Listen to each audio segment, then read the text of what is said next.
おはようございます。今回はフローリングのこの傷をかくれんぼうプロの色を混ぜてダイソーのクリアスプレーで仕上げて直したいと思います。では行ってみましょう。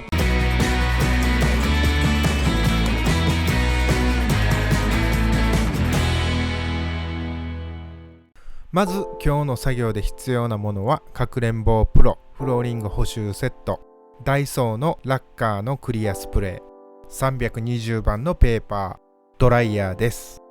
あと次の下地処理で使う先の丸いペンの蓋などです。では直していきましょう。まず下地処理です。傷の縁をペンの蓋の丸いところで押さえていってます。それでも飛び出たところがあればカッターナイフでカットなどして、その後またペンの蓋でグッと押さえてへこましてください。この下地処理は補修箇所をきれいに見せるポイントなのでしっかりやりましょう。かくれんぼうプロフローリング補修セットについている耐熱保護ジェルを塗っていきます。基本的に電熱ゴテが当たる範囲を広めに塗るのですが、今回はかくれんぼうの朝食もするので広めに塗ります。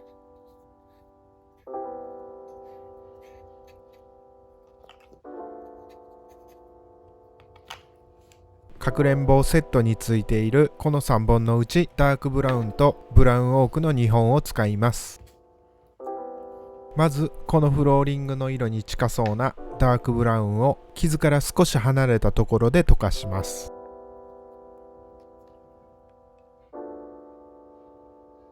電熱ゴテは非常に熱いので触らないように気をつけてください。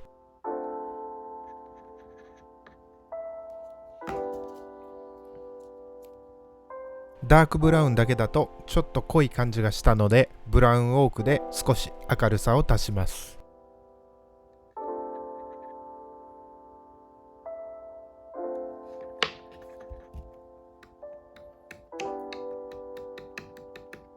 色がきれいに混じるようによく混ぜてください。ここでの注意点は、電熱ゴテを一点にずっと置き続けると耐熱保護ジェルをしても焼けてしまうので、それは気をつけてください。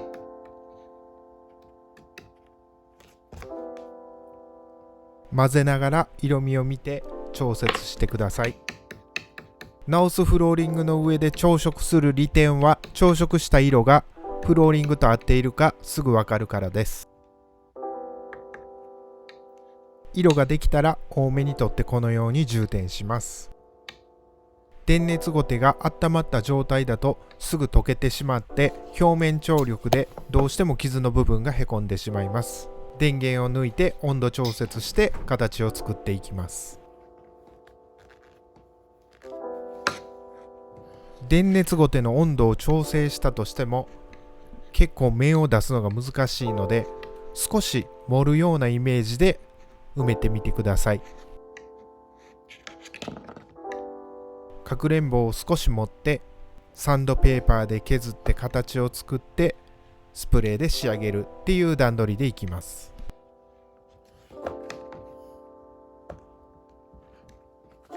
指で傷の部分を押さえ込んでいるのは、傷の底に空気が溜まっている場合があるので、それを抜いています。空気が溜まっていると太陽の熱などで膨らんでしまって耐久性が悪くなります。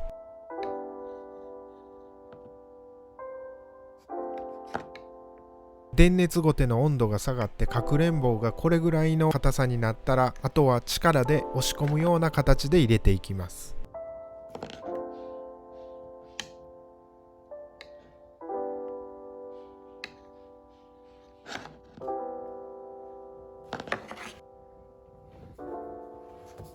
周りのいらないかくれんぼうを拭き取ります。耐熱ジェルが効いているところは拭くだけですぐ取れるのですが、調色した部分は耐熱ジェルが効いていないのでなかなか取れませんでした。この場合ヘラでこそぎ取ったりシンナーで拭いて取ってください。耐熱ジェルを塗るときに調色する場所は僕が塗ったよりももっと多く塗っておくことをお勧めします。最悪取れきれなかった場合、次の研磨で削り落とすようにお願いします。空研ぎサンドペーパーの320番で研磨していきます。研磨は力を入れず、こする回数で削っていくようにお願いします。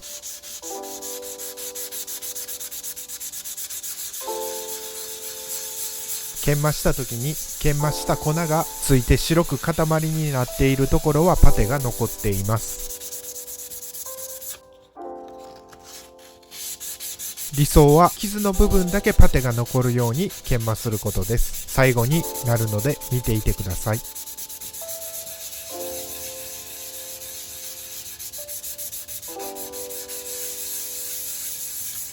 こんな感じです。ここから仕上げ作業です。ダイソーのクリアラッカースプレーを使います。このスプレーはすごく癖があって、近くで拭くとツヤがテカテカになるので、ちょっと離して広く拭くように意識してください。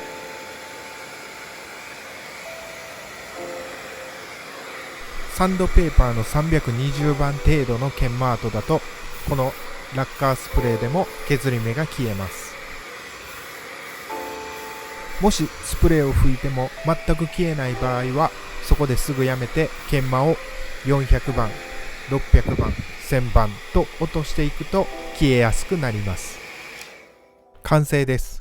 すごく綺麗に仕上がりました。